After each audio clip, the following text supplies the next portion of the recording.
What's going on YouTube? 0088 here, and we are talking about Black Panther 2. Man! N-word. I don't know if I'm wrong saying it. It's coming out in May 6, 2022. Recently been announced. Let's read it. Bob Iger recently revealed that director Ryan Coogler, has only just started working on the story for the sequel. So it's clear the cast process probably won't start until next year. Rumour has it that Michael B. Jordan could return in some way, shape or form. But we probably shouldn't believe anything we hear at the time being. It's still very early days. Nah, man. Look. Michael B. Jordan as Killmonger is one of the top tier villains of the MCU, yeah? Like, he's brilliant. His story, he's one of the best parts of the Black Panther film. Like, he had one of the best motivations. You know, his fight with T'Challa, wasn't that great. The CGI was pretty bad. But the storytelling was brilliant.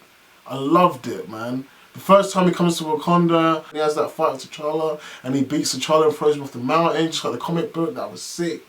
Like, and of course, the final line he had was, I'd rather die free than in bondage like my ancestors, or something like that. You know, that line that he had was a perfect send-off.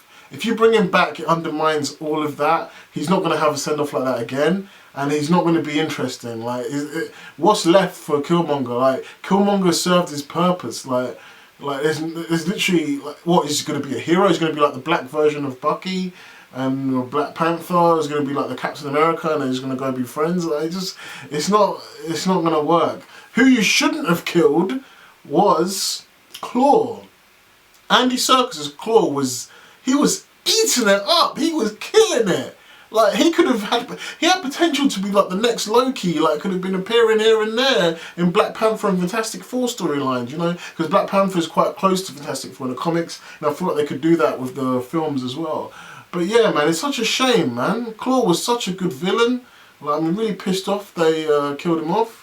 But yeah, I don't know what Black Panther 2 is going to be about, but I'm looking forward to it. More black representation, proper black representation, not like changing characters, race bending and legacy characters. I want to see like what all the peoples are up to. Maybe Shuri could get involved and we could talk about her becoming the next Black Panther, because that happens in the comic books, but it's not just like, you should be the next Black Panther. It's organic. There's like a bit of a sibling rivalry going on there, but I don't know how they're going to play that off. I want to see more of T'Challa's science, because it's not just, they've given T'Challa's brain to Shuri, whereas in the comics, T'Challa was like Tony Stark. He was basically he had more money than Tony Stark, and he had Tony Stark's brains. He was one of the most intelligent people in the Marvel Universe. If you want to dip the list of intelligent people, you got Reed Richards, you got Tony Stark.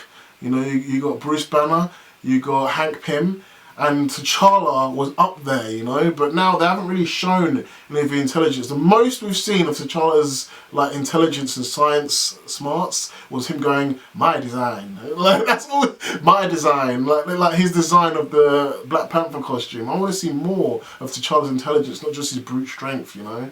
Like, I know it's going to make Shuri not look as smart, but no, like, T'Challa is meant to be smart, do you know what I mean? Shuri can be smarter than him, that's fine. They've said that she might be smarter than Tony Stark, whatever, but Black Panther needs to show his smarts. I want to see it. But yeah, that's my thoughts on Black Panther 2. If you'd like to give us a like, subscribe, hit the notification bell for notifications, and we'll see you again.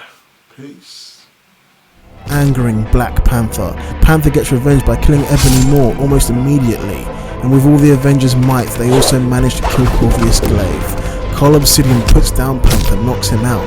Panther, Widow and Hawkeye come up with a strategy to take Thanos down. Force lightning blast, Panther using Shuri's gauntlets